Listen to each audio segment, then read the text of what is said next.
My name is Nea Bauer, and on behalf of Austrian Convention, I would like to welcome you to Access Academy. We address a very difficult issue. We thought about this issue, managing change and communicating change. It's difficult because change is sometimes seen to be something to be afraid of. However, I would like to invite you to take a different look on change, a positive look. Change is taking place all the time. While I'm standing in front of you, cells in my body will change, synapses will be formed. You can take a negative approach to that or understand this to be an opportunity. The first issue of our academy is teleconferencing versus in-person meetings. When we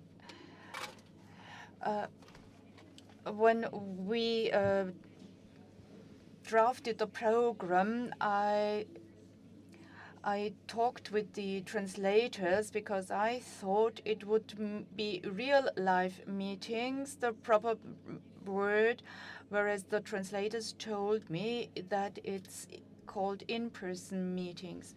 And I would like to thank the two ladies in the background in the booth for providing the interpretation. Well, what is in-person meetings? And I tried to attract representatives of major companies, Magna, Siemens, Erste Bank. I contacted them, but they are not allowed to tell us what kinds of in-person meetings they are organizing in terms of teleconferencing. This is why I could not invite them and had to change the format. This is why I thank Peter Neidhardt, who will talk about the technology and what is possible in teleconferences. In recent times, I tried to learn more about teleconferencing. You watch a screen and you really think they are sitting next to you. This is why I would like to welcome Peter Neidhardt very cordially and tell us more about technology, but not only about technology. The people at Cisco also thought about the conditions needed for having a proper teleconferencing event. And I would like to thank him very much that he will really give us an overview of this issue and give us a real life report on teleconferencing. Thank you.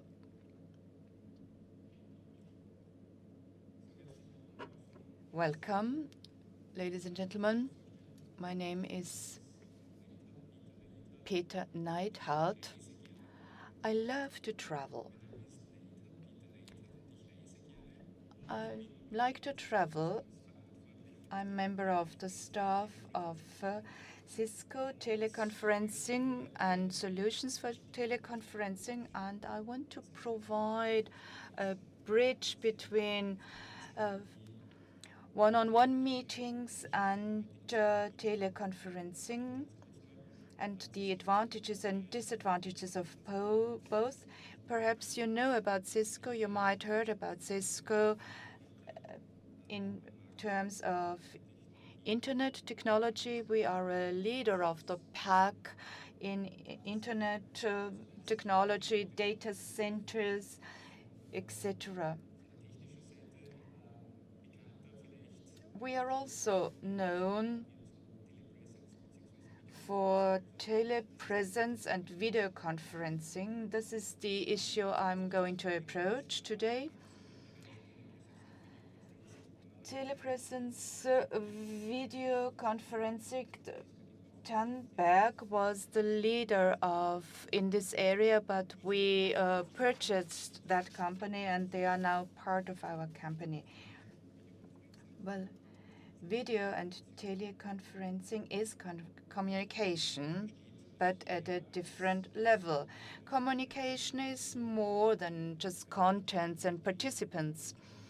I want to provide an overview of the opportunities inherent in teleconferencing. Here at the beginning,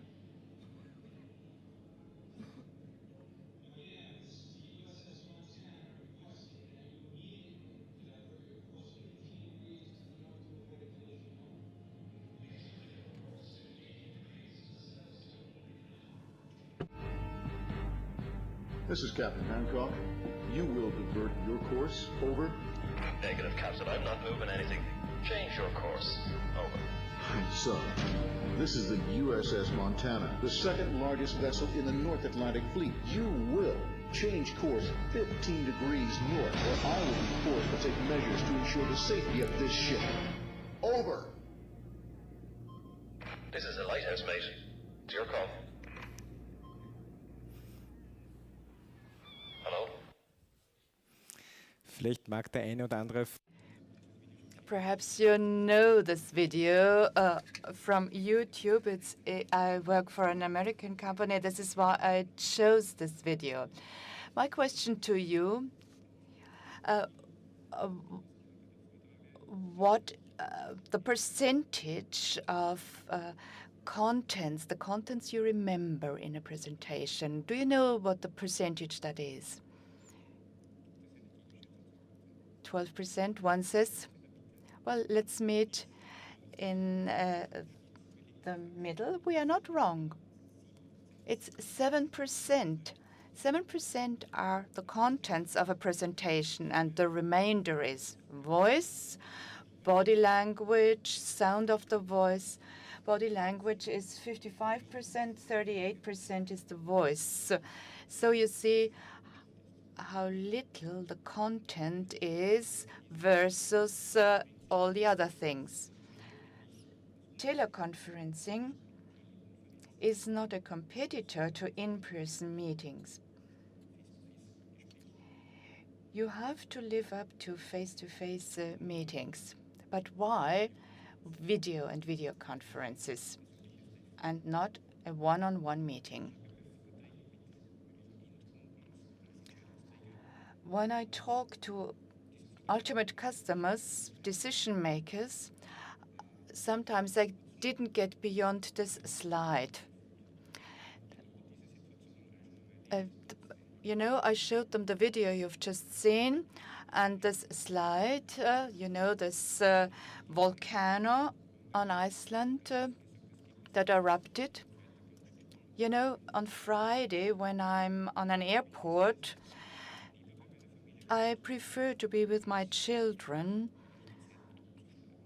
rather than having some inefficient hours without doing anything.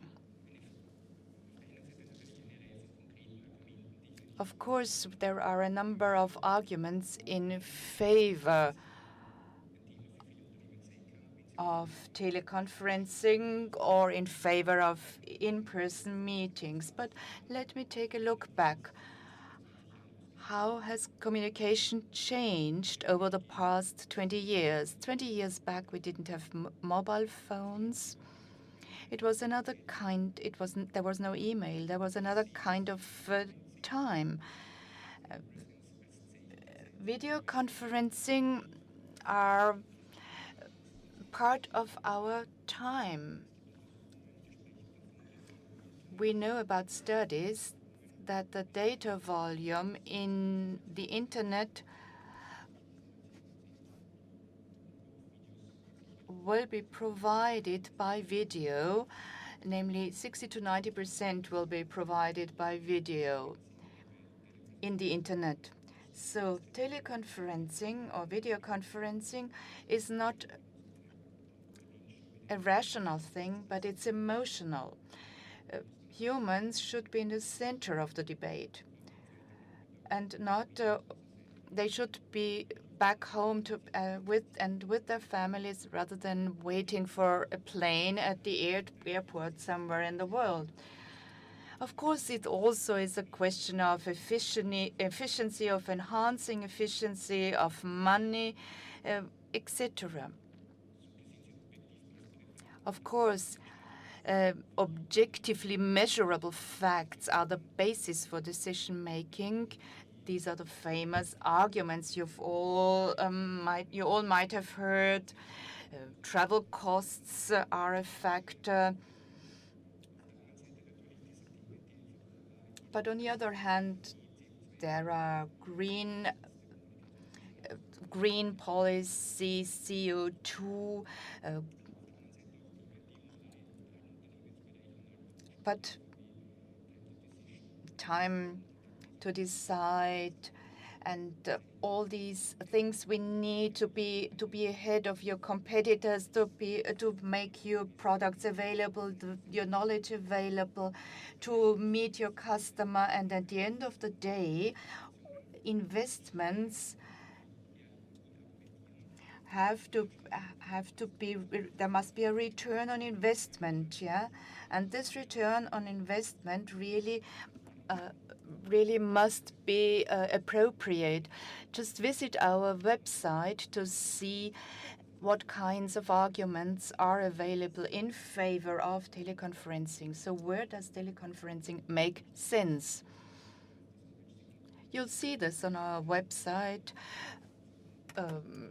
Business travel per staff member divided by costs, and in Europe and beyond Europe, the costs can be measured, broken down. You can get average costs of what business travels, what they really cost. What is available in video conferencing? There are the high-end solutions, from television and might have seen the immersive solutions. They are tailor-made to video conference rooms. So the room is not suited for any other meetings because you sit in front of the screen. These are 3-screen systems. And if you had in-person meetings, you wouldn't sit like that in a room in front of these screens. In Austria, you have multi-purpose solutions, 1 or 2 screen solutions in a meeting room. And normally these rooms are also used for internal meetings, but also for video conferencing. And this is what I say every day. There are personal solutions, desktop solutions, 24-inch screen on my desk. I needn't travel. I have video conferences with people around the world, and still I know these people. I relate to these people. And if we talk about tricky issues, people can follow me. It's not a monologue, it's a dialogue. And of course, there are special solution platforms tailor-made for certain industries or sectors like education, universities. But of course, I don't want to make this kind of presentation where I get into technical details. You can talk to me in person. You can visit our website. You can ring me up.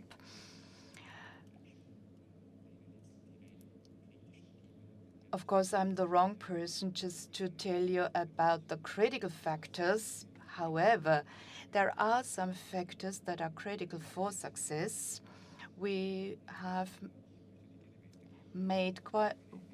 gathered quite some experience with these critical factors. On our website, you'll find very pragmatic approaches to solutions for video conferences. I would like to provide some details. The first thing you have to be careful about is acceptance. People have to accept the solution. It's not a rational thing. It's an emotional thing. So video conferencing must be loved by your staff member. This is a top-down approach, not a bottom-up approach. So your management or your executives must be in favor of video conferences. But You have to involve your staff members in decision makings, because not only management is involved in video conferencing, but also the staff members and the works council, your shop stewards. They also need to be involved. Because if you want to apply such a system, people have to be in favor of it and accept it. Video conferencing, for example, it has also been introduced at Vodafone in Germany. They were quite happy, the people, not to have to travel to meetings all over the world, but there have been problems with acceptance. This is why a motivation system was introduced, a mail collection system was introduced, an incentive system was introduced. The more people used the system, and they collected virtual miles. And with this incentive system, people started to use video conferences more frequently. And if now Vodafone had no video conferences, something essential would be missing there. But what is also critical as a factor is user-friendliness. It must be easy to use such a system, because when you have a conference, you don't want to care about technical details. The thing has to work, full stop. And I think this is really one of the most important things to bear in mind. Another thing that needs to be borne in mind is reachability from outside. You shouldn't have a standalone solution,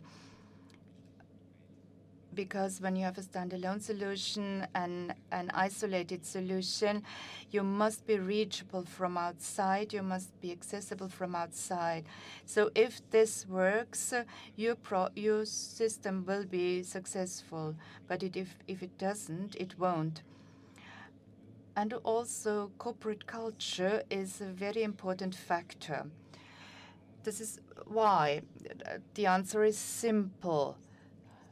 You need a corporate culture that enables you to have video conferences in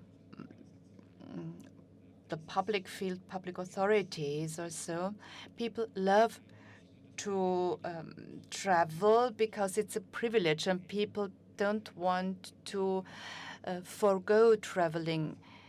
It's part of their salary, of their bonus system, for example, money you get for petrol for your car. So you really have to see how video conferences fits in with the corporate culture and the tradition of a company. You can go to our website, you see the web address there, and you can really read about pragmatic approaches, about how to write emails and announce video conferences, etc. So very pragmatic and simple approaches you can read on our website. Now, who uses these solutions? There are many companies using video conferences, teleconferencing. However, many of them don't like to talk about it, because this is a competitive advantage, having these teleconferencing systems, and therefore they don't want to talk about them. Statoil is a Norwegian gas company, natural gas company, and uses both landline and mobile systems regarding teleconferencing. Then the other company, Specialists on Call, is an association helping doctors with special requests, diagnosis, and they need better communication. And for this purpose, For example, they could improve the rate of treating stroke patients through this teleconferencing system. Or VW also uses teleconferences. HSBC, a large bank, too, is a customer of us and uses teleconferencing equipment. And last but not least, an Austrian company, perhaps it's not that well reputed. It's been now in the headlines. It's A1, this company, a telecommunication company, and you can reduce 150 tons of CO2 with teleconferencing just because your staff does not travel.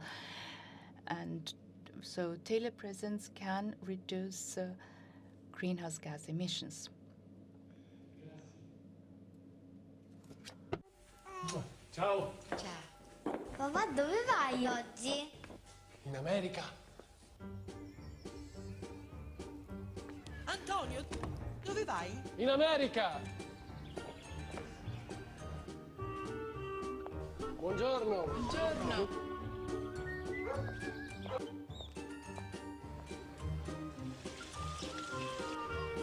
Antonio, dove vai oggi? In America.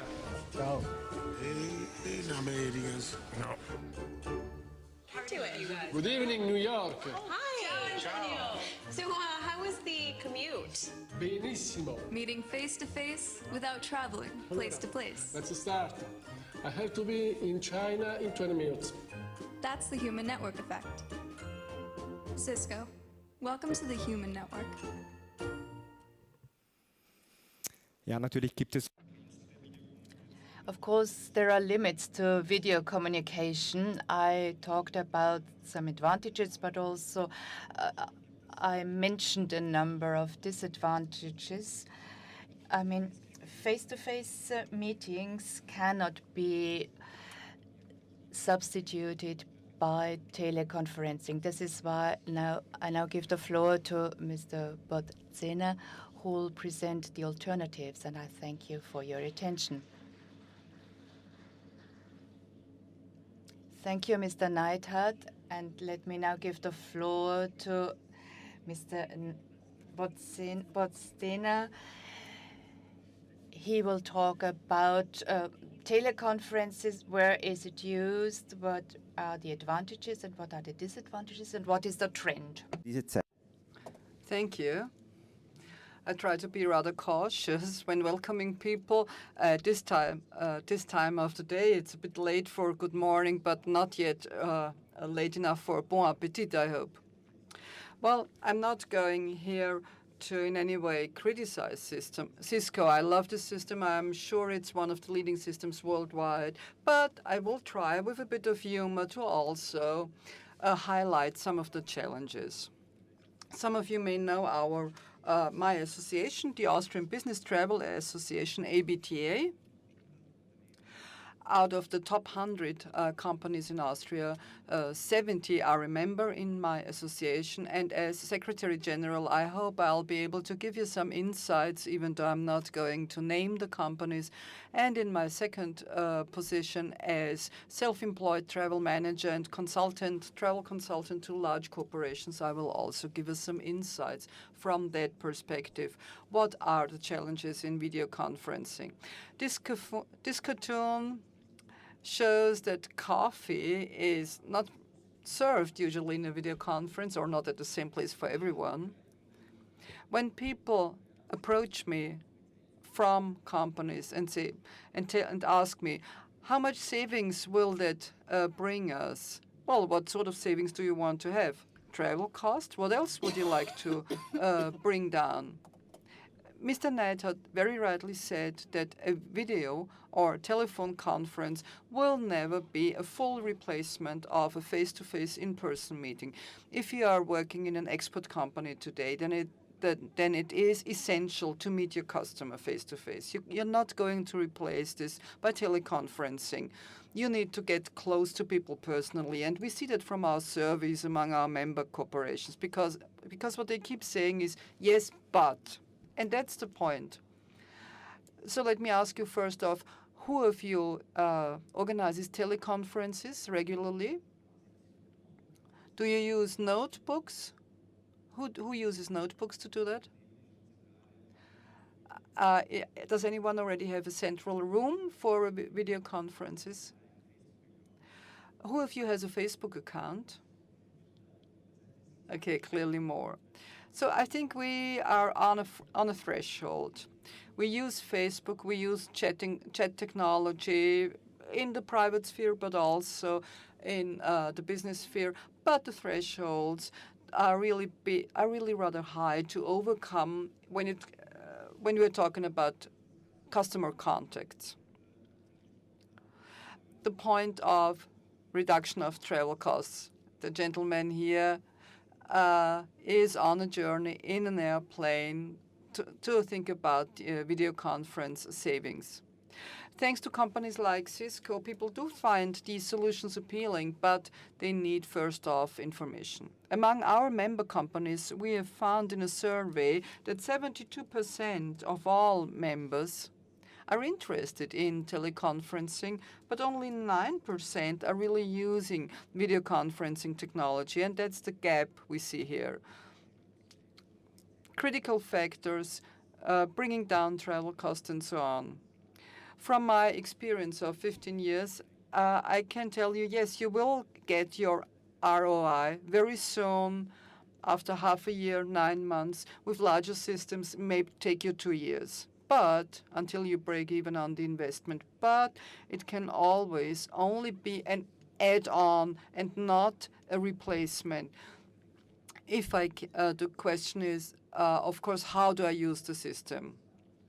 From the perspective of ABTA and from my own experience, video conferencing, of course, we see it being used in internal conferences. I have a team of 7 people in 7 different countries. We have weekly teleconferences, monthly video conferences, but that doesn't replace the quarterly meetings of the team.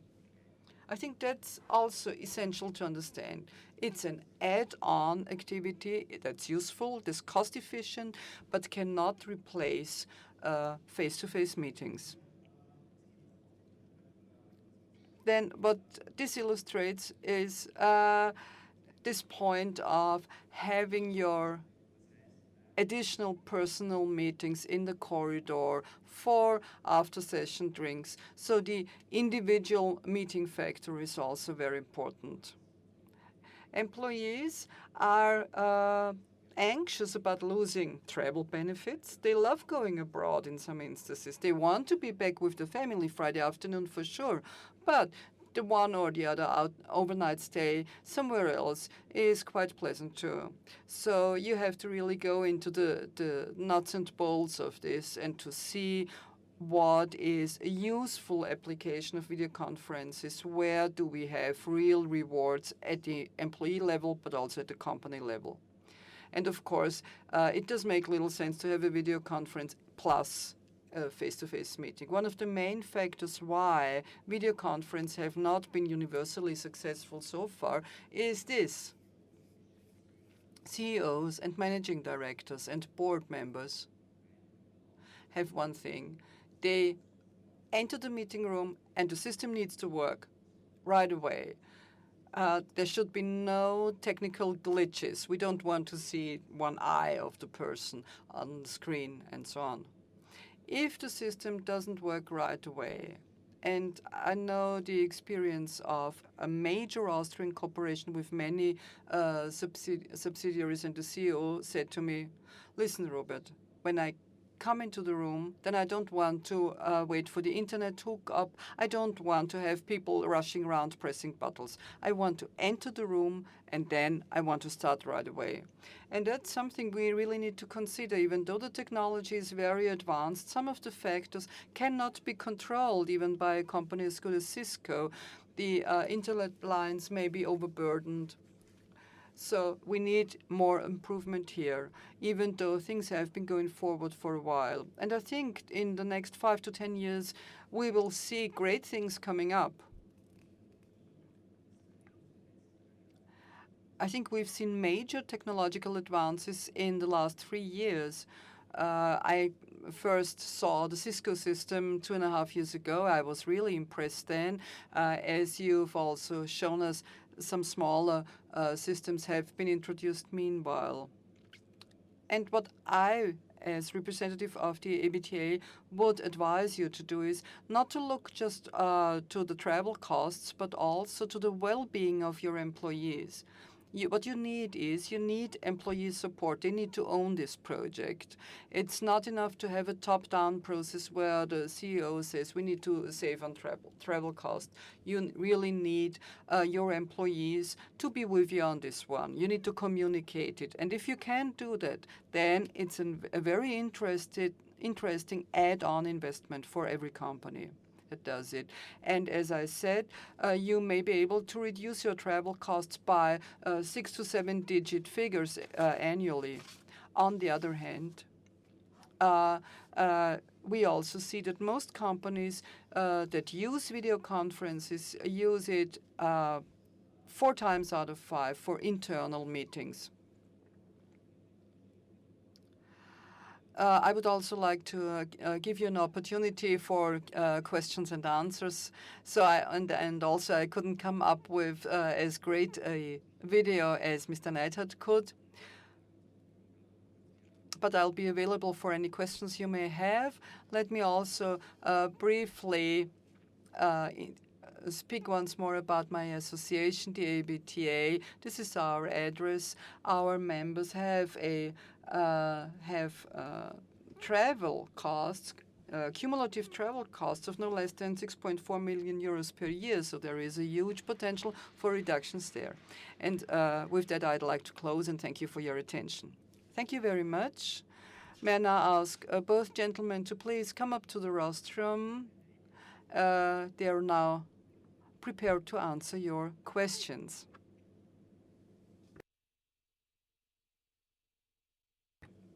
A question to Mr. Neidhardt. We are hearing a lot about hackers breaking into our computer systems. What is your position on data security? How do you solve the problems that we're having here?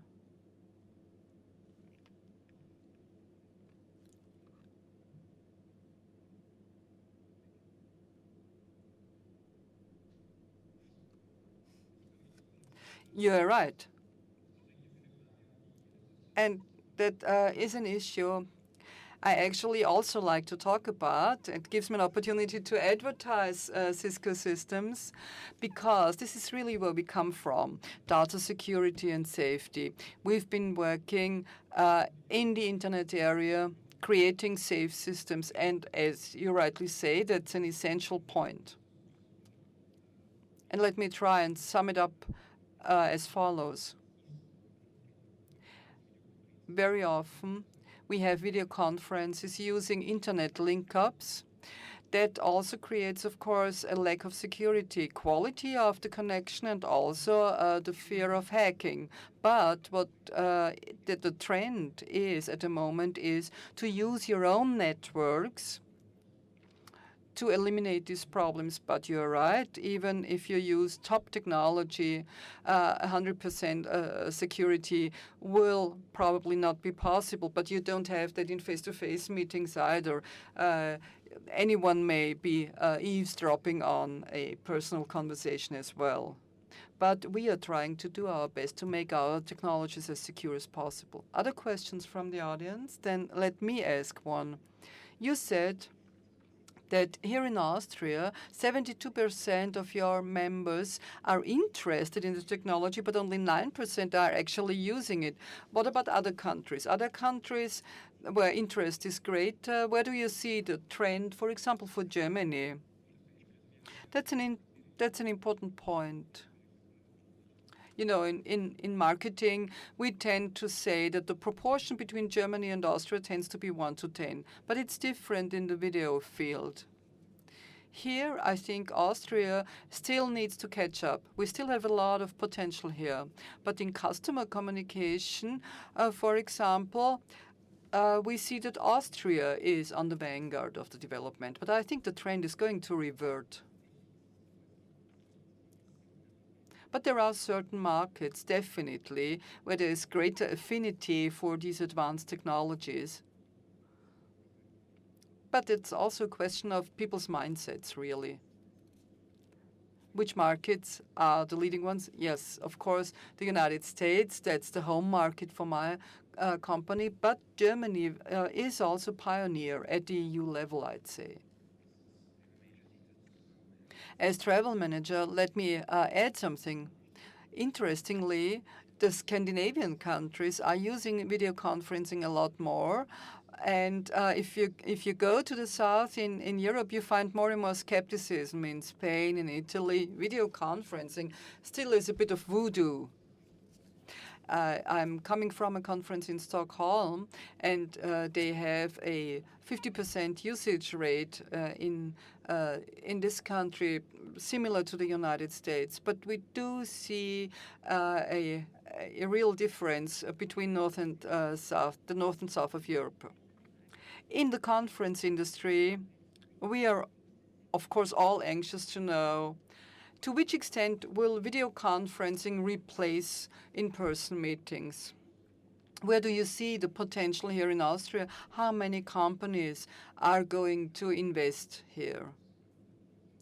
Well, I think I can give you a bit of assurance here if you are a service provider for conferences. It's not going to totally replace conferences and meetings. There will always be areas where video and telephone conferencing can be used, internal meetings, for example, but you will not be able to organize an incentive meeting. You will still need a great location where you invite your staff as a reward for the great work they've done. And there is also a limit to the number of people who can participate in a video conference. For example, a telephone conference call with 10 people is already pushing the limits rather hard, especially if you have very temperamental participants. So this is also where I see technical limits. And I think in a beautiful country like Austria, we'll still be able to attract many conferences and meetings.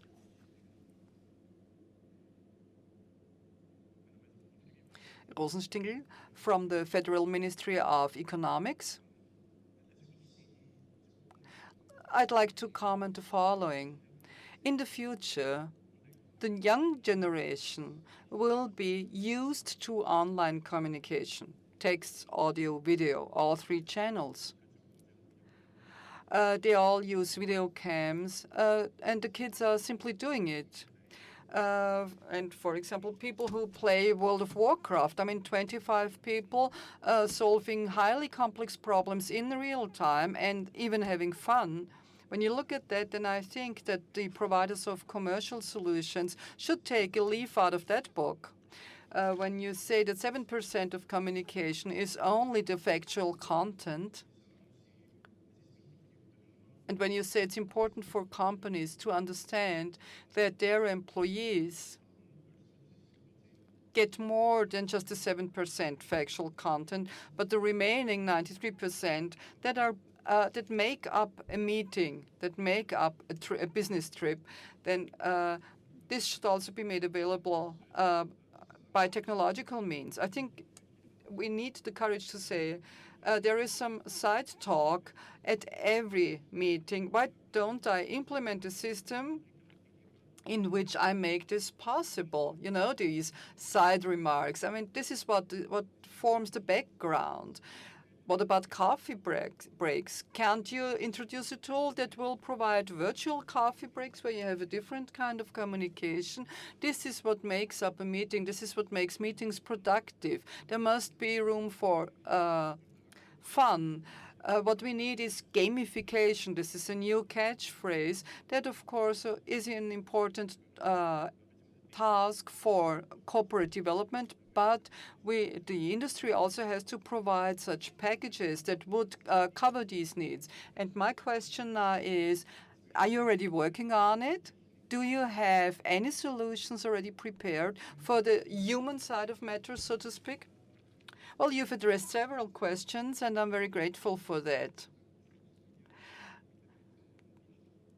I myself, you see, I don't see myself as a digital native. I was born earlier, before 1980, as you can see, and definitely I've grown up with different forms and ways of communication than my son, who's 14 now. Having said that, let me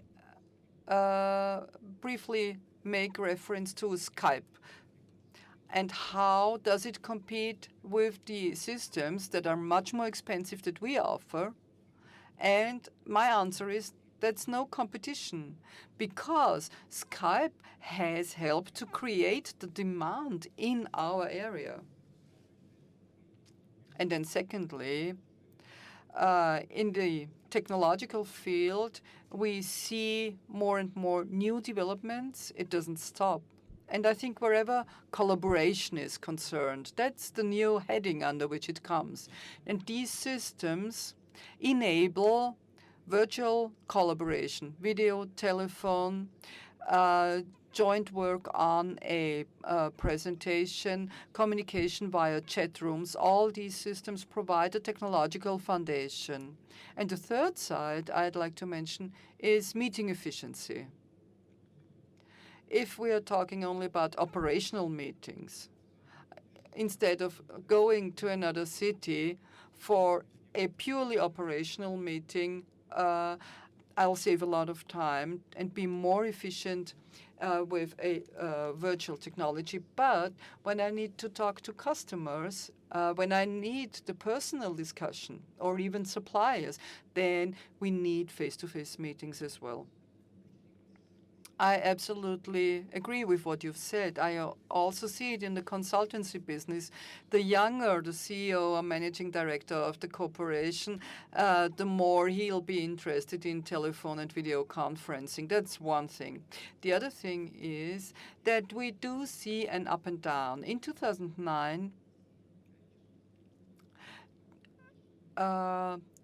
telephone and video conferencing became more prominent because of the crisis, because companies said we need to bring down travel costs and we'll only have the most essential meetings and people need to fly economy class. And here we saw a great increase in teleconferencing and video conference. But now, as we are getting in the new figures for 2011, we see more relaxed travel policies, people using business class again.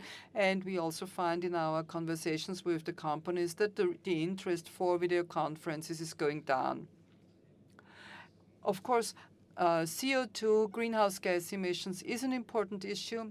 But again, the younger managers are more sensitized here. For them, it is valuable to be able to communicate to their employees that they reduce greenhouse gas emissions.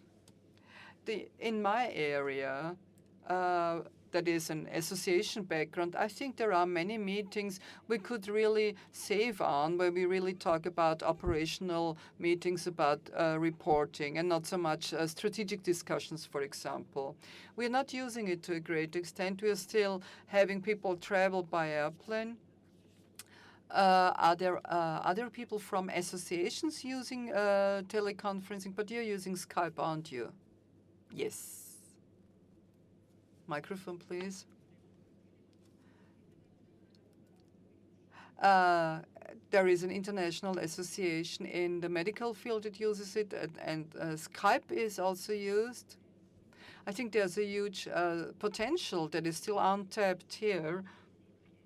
And I do not know whether you are also looking to associations as your potential clients or just corporations.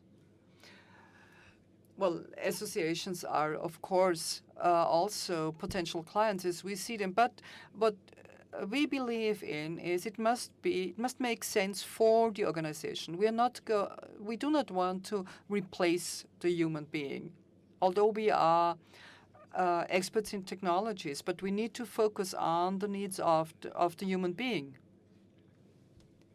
And as a worldwide company with our base in the United States, but with subsidiaries worldwide, we do cooperate virtually a lot. I work together with many of my colleagues all over the world. And we have a thing which is something like a virtual coffee room. You know, that is what I do with my colleague in Saudi Arabia. Of course, he probably has the better coffee down there, but we use that to talk and to chat. It's not an efficient business meeting. It is really only for the human interest of keeping up the contact. What I liked also is the word that you're using, telepresence. This is also an interesting concept. And it also makes a difference in chairing a meeting, doesn't it? I think you're all familiar with chairing a face-to-face or in-person meeting, but it definitely is something else again to chair a virtual meeting. Could you please give us some idea of that? Yes, that is a key question. If you have a meeting with 10, 12 people, you need a chairman who knows what he's about. But if you do it via teleconferencing, then you have an additional challenge because your perception is restricted. You don't feel as much of the atmosphere as you do in the room itself. In training, we find it works very well because here we have the coach who will usually give a presentation, and then people will engage in exercises on their laptops, whatever. But this is a clear structure. One person is speaking to teach the others. That's a very clear relationship. Of course, the coach also has to take on the moderator position.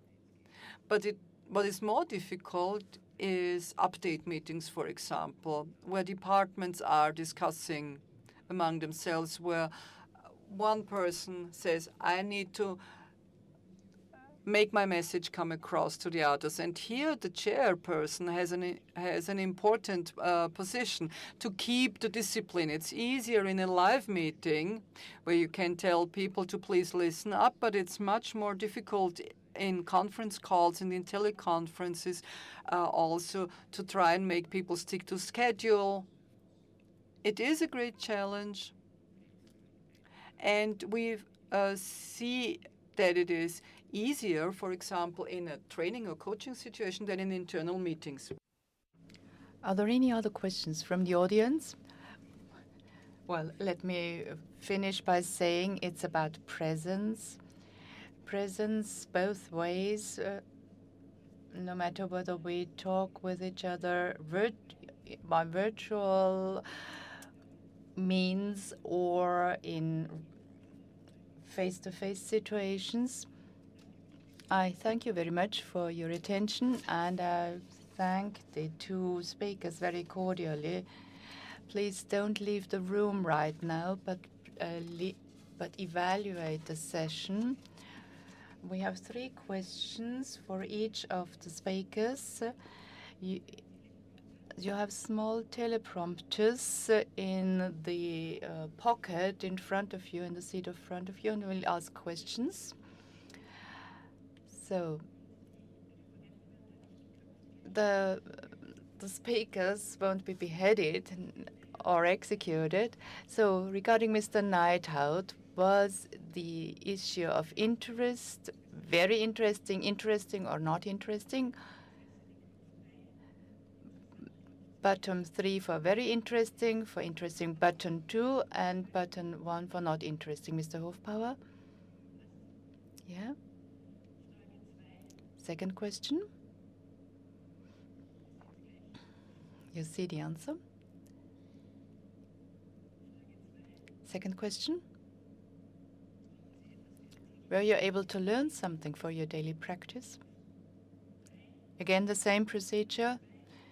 Button 3, very much. Button 2, something. Button 1, nothing.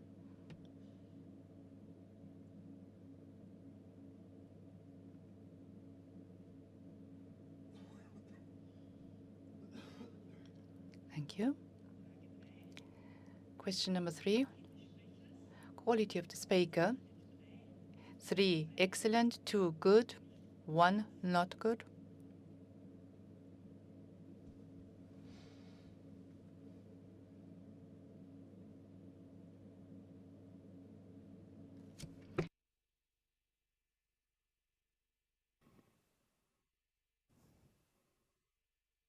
Wunderbar. Und zum Herrn Pozdena. Now, Mr. Pozdena, was the subject, the issue interesting for you? 3, 2, 1 again, very interesting. 3, 2, interesting. 1, not interesting.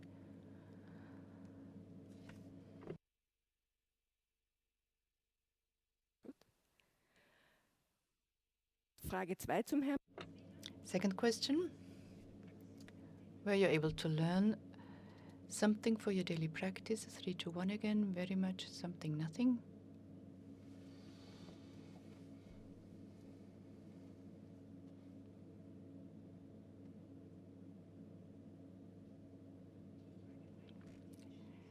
Third question, quality of the speaker.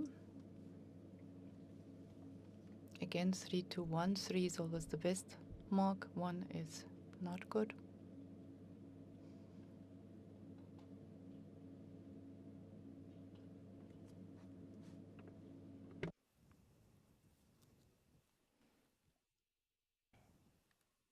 Gut. Dann danke ich Ihnen. So I thank you very much.